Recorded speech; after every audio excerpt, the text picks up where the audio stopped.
শুরু করছি আজকের গল্প আগাথা ক্রিস্টির লেখা আ ফ্রুটফুল সানডে অবলম্বনে বিজ্ঞাপনের চমক। এডওয়ার্ড ও ডরোথি সুখী দম্পতি, প্র্যাট এডওয়ার্ড ও ডরোথি প্র্যাট। আজ তারা দুজনে গাড়িতে বেরিয়েছে বাজার দোকান করতে। আজ রবিবার, আজই তো বাজার করবার উৎকৃষ্ট দিন। শহর চেনা, ভিড়ে থিকথিকে বাজার নয়। আজ এডওয়ার্ড গাড়ি চালিয়ে দিয়েছে মফস্বলের দিকে। লাল মাটির রাস্তা, দুপাশে সবুজ বনানী, বেশ লাগছে দুজনের। এডওয়ার্ড বলল, বলেছিলুম না মফস্বলের দিকে চলো, ভালো লাগবে, শাক সবজি মাংস সব ফ্রেশ পাবো। কিন্তু এখানে বাজার কোথায়? ডরোথি বলল, শুনেছি কাছাকাছি একটা হাট আছে। দেখো দেখো, একটা লোক ফলের ডালা নিয়ে বসেছে। গাড়ি থামালো এডওয়ার্ড রাস্তার ধারে। একটু হেঁটে দুজনে লোকটার সামনে গেল। কত করে? এডওয়ার্ড জিজ্ঞেস করল। মিষ্টি স্ট্রবেরিজ, বিক্রেতা বলল। লোকটাকে দেখতে সাধারণ, কিন্তু চোখ দুটির দৃষ্টিতে যেন ধূর্ততা। ম্যাডাম, আপনার জন্যেই ফলগুলো অপেক্ষা করছে, কখন আপনি কিনবেন?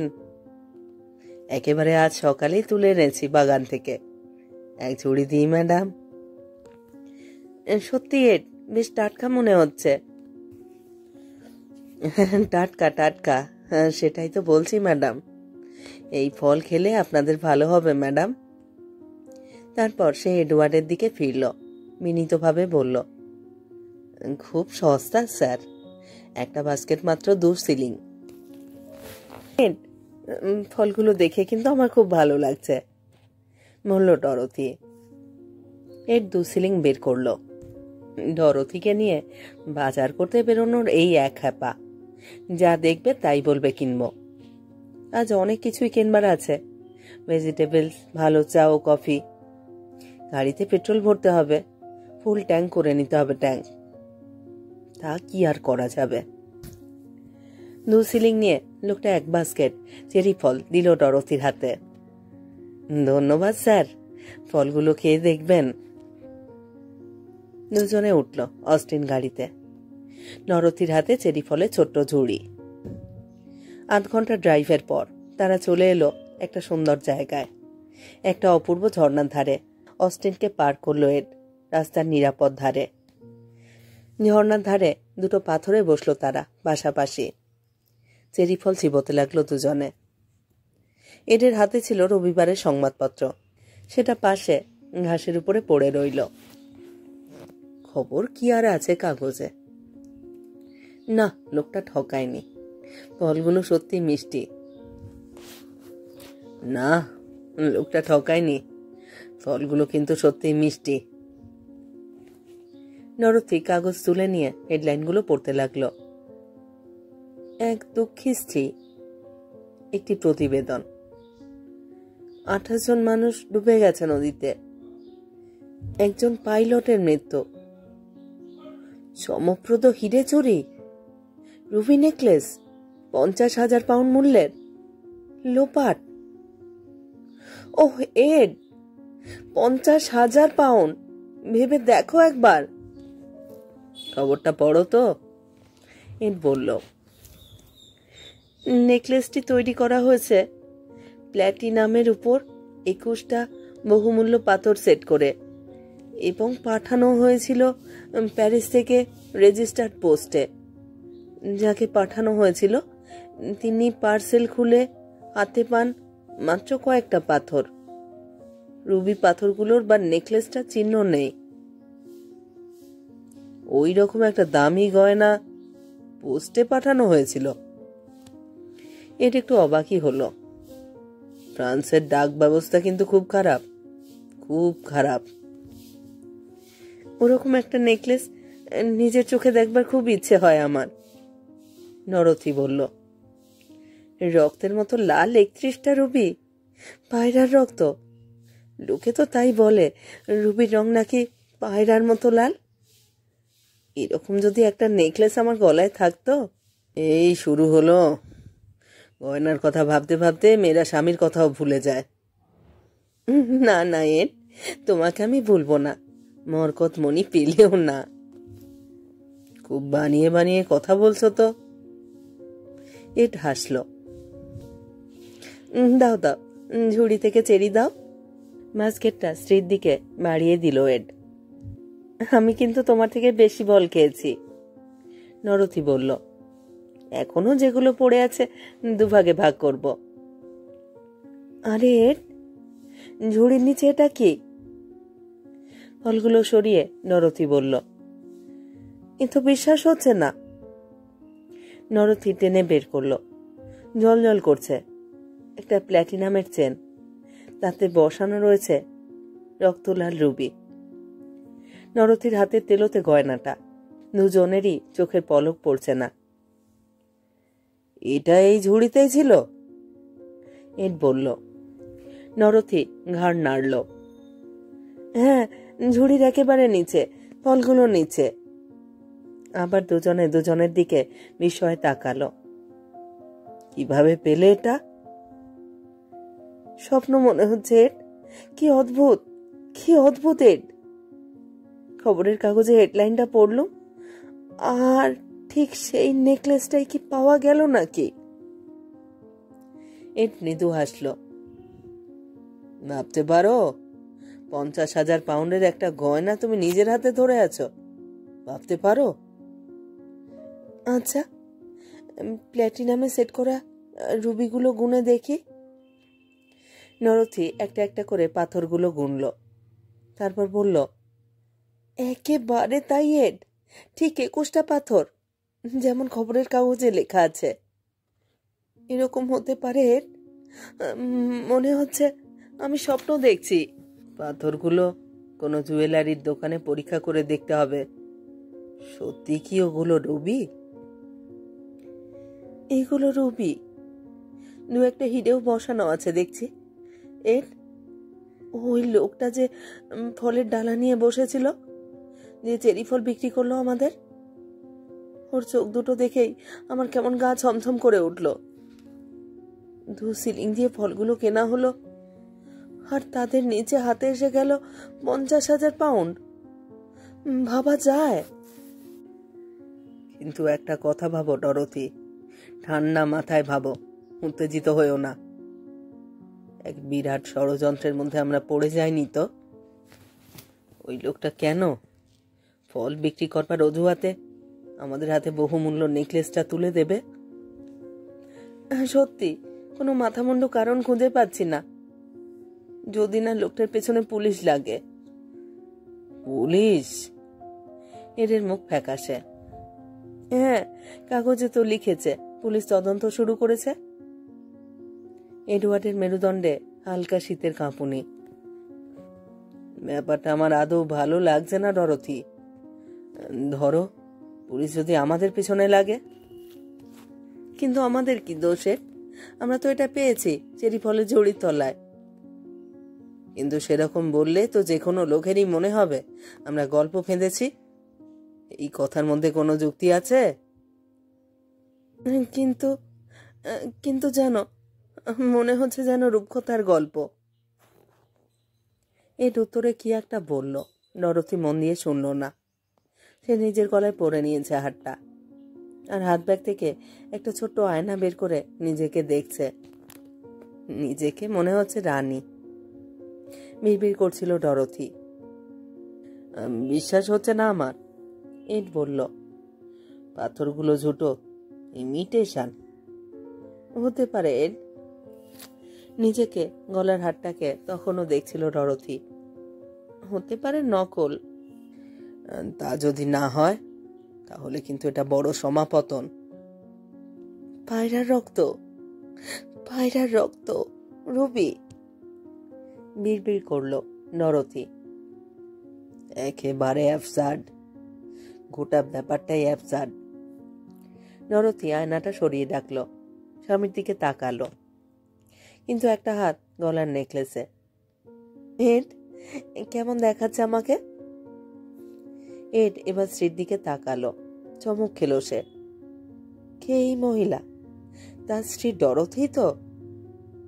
নাকি ক্লিওপেট্রা, হেলেন, ম্যাডোনা, সবাই মিলে এক অনিন্দ্য সুন্দরী নারী? তোমাকে তোমাকে দারুণ লাগছে। ডরোথি হাসল। হাসিটাও নতুন মনে হলো এডের। ডরোথি, শোনো, এডওয়ার্ড বলল, এই নেকলেসটা কিন্তু নিজেদের কাছে রাখা ঠিক নয়। এটা নিয়ে চলো থানায় যাই। ননসেন্স, ইডিওটিক, ডরোথি বলল। তুমি নিজেই বললে আমাদের কথা পুলিশ বিশ্বাস করবে না, জেলে পড়বে আমাদের চুরির অপরাধে। কিন্তু এছাড়া আর কি করব? নিজের কাছে রেখে দেবো এটা, ডরোথি বলল। রেখে দেবে?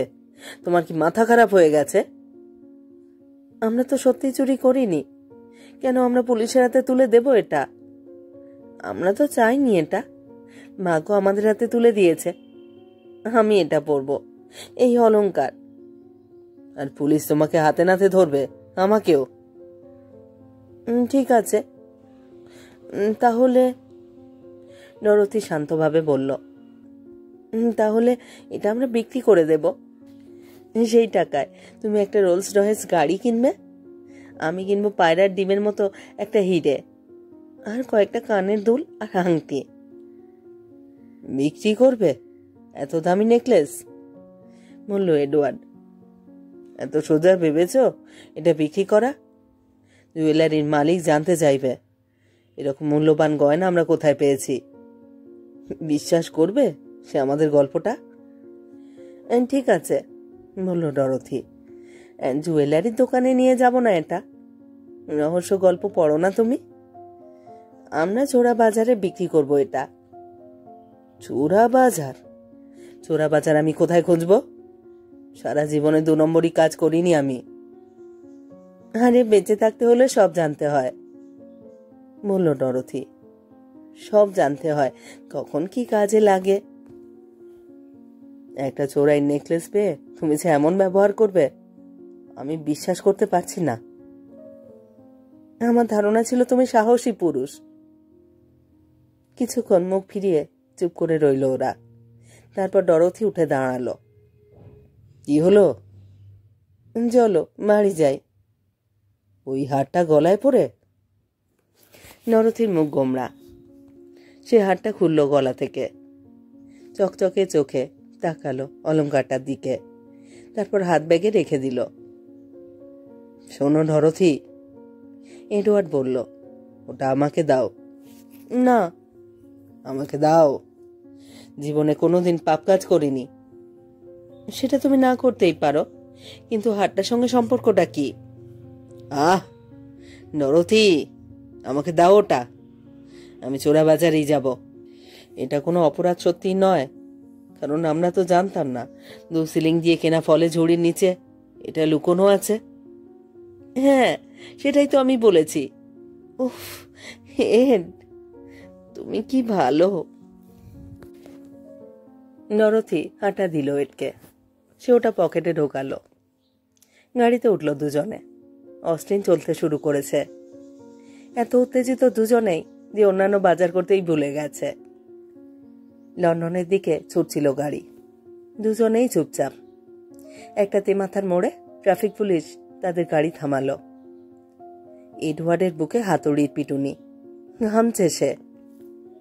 কিন্তু না, ওদিকের গাড়িগুলো পার করে দিয়ে পুলিশটি আবার যাবার সংকেত দিল। কোনো ঝামেলাই হলো না রাস্তায়। নিজেদের বাড়িতে পৌঁছে গেল তারা। বিছানায় এডওয়ার্ড প্রাণপণে চুমু খেতে লাগলো স্ত্রীকে। বলল, ঠিক বলেছ তুমি ডরোথি, চোরা বাজারে বিক্রি করবো হারটাকে। 50,000 পাউন্ড, বাবা যায়। সেই রাতে খুব আনন্দের সঙ্গে স্বামী স্ত্রী মিলিত হল। ভোরবেলা ঘুম থেকে উঠেই আবার চিন্তার ভীমরুল বো বো করছে মাথার মধ্যে। চোরা বাজার, চোরা বাজার, কোথায় চোরা বাজার তার বিন্দুমাত্র ধারণা নেই তাদের। অফিসের কাজে বেশ কয়েকটা ভুল হলো এডওয়ার্ডের। 2বার বস ডেকে ধমকালো। এদের মাথায় শুধু ঘুরছে কোথায় চোরা বাজার, হোয়াইট চ্যাপেলে নাকি স্টেপ নিতে। অফিসে একটা ফোন এলো, পিয়ন এসে জানালো তার ফোন। এডওয়ার্ড তাড়াতাড়ি গিয়ে রিসিভার তুলল। হ্যালো, এড বলছো? আমি টেলিফোন করছি। সে কিন্তু যে কোনো সময় এসে যেতে পারে। কে? একজন মহিলা। ওই হার বিক্রি করা যাবে না। তুমি হারটা রেখেছো তো নিজের কাছে? কি বলছো তুমি? কিছুই বুঝতে পারছি না। এখনই মহিলা এসে পড়বে। শোনো এড, আমি কেটে পড়ছি, যাচ্ছি তোমার কাছে। এখনই আমাদের দেখা হওয়া দরকার। হারটা তোমার কাছেই রাখবে, বিক্রির চেষ্টাও করবে না। ফোন রেখে দিল ডরথি। এড কিছুই বুঝতে পারল না। অফিসের ছুটির পর এডওয়ার্ড রাস্তায় বেরোলো 6টার সময়। হকার কাগজ বিক্রি করছে। হেডলাইনে চোখ পড়ে গেল এডওয়ার্ডের। অলংকার চুরি, তদন্তে অগ্রগতি। একটা খবরের কাগজ কিনল সে। টিউবে চড়ল, সিট পেয়ে গেল একটা। খুব মন দিয়ে সে পড়ছে কাগজ। একটা প্যারাগ্রাফ মন দিয়ে পড়ে সে চমকে উঠল। কাগজটা মুড়ে নিয়ে উঠে দাঁড়ালো, নামলো একটা স্টেশনে। ঠিক 8টা থেকে সে অপেক্ষা করছে ডরথি আসবে। হাঁপাতে হাঁপাতে এলো ডরথি। বেশ সুন্দর লাগছে তাকে, কিন্তু মুখ ছাইয়ের মতো সাদা। হারটা তোমার সঙ্গে আছে তো এড? আছে। পকেট থেকে বের করলো 21টা রুবি দিয়ে তৈরি হারটা। গলায় পরে নাও এটা। কিন্তু এর পুলিশ উদ্ধার করেছে। রুবি ঠিকই, আর যে লোকটা হাত ছাপাই করেছিল সেগুলো, তাকেও ধরেছে। পড়ো পড়ো খবরটা। নরথির নাকের সামনে কাগজটা ধরলো এডওয়ার্ড। নরথি পড়ছিল। বিজ্ঞাপনের নতুন চমক। বিজ্ঞাপনের নতুন চমক নিয়ে বাজারে আসছে 5 পেনির মেলা নামক বহুল পরিচিত সংস্থা। গতকাল থেকেই এই সংস্থার পক্ষ থেকে ফলের ঝুড়ি বিক্রয় করা হচ্ছে নানান তেমাথা চৌমাথার মোড়ে। প্রতি রবিবার এই প্রক্রিয়ায় ফল বিক্রি করা হবে। প্রতি ফল ভর্তি 50 ঝুড়ির মধ্যে একটি ঝুড়িতে পাওয়া যাবে একটা ইমিটেশন নেকলেস, নানান রঙিন পাথরে অলঙ্কৃত। এই নেকলেসগুলি ইমিটেশন হলেও তাদের বাজার দর যথেষ্ট। এরকমভাবে ফল বিক্রি করবার উদ্যোগের প্রতি গতকাল ক্রেতাদের মনে বিশেষ মজা এবং উৎসাহের উদ্রেক হয়। পরের রবিবার রাস্তায় রাস্তায় এভাবে ফল বিক্রি করবার সঙ্গে সঙ্গে আরও ফল খান স্লোগানটিও ব্যাপকভাবে প্রচার করা হবে। এই অভিনব উদ্যোগের জন্য 5 পেনির মেলার সংশ্লিষ্ট সকল উদ্যোক্তাদের বিশেষভাবে ধন্যবাদ জানানো হচ্ছে। ভালোই তো ব্যাপারটা এর, নরথি বলল। এভাবে যে বোকা বনে যাব ভাবতেই পারিনি, কিন্তু এখন ব্যাপারটা সত্যি মজার লাগছে। যাক, এটা একটা বিজ্ঞাপন সংস্থার ফল খাওয়ার জন্য নতুন ধরনের প্রচার। এটা ভেবে ভালো লাগছে। নকল নেকলেসটা বিক্রি করে দেবে? না, আর কেন, ওটা স্মারক হিসেবে রেখে দেব। হেসে ডরথি বলল, একটা ইমিটেশন নেকলেস নিয়ে অনেক টেনশনে ভুগেছি। এখন চলো একটা হাসির সিনেমা দেখে আসি। চলো এড, চলো একটা হাসির সিনেমা দেখে আসি।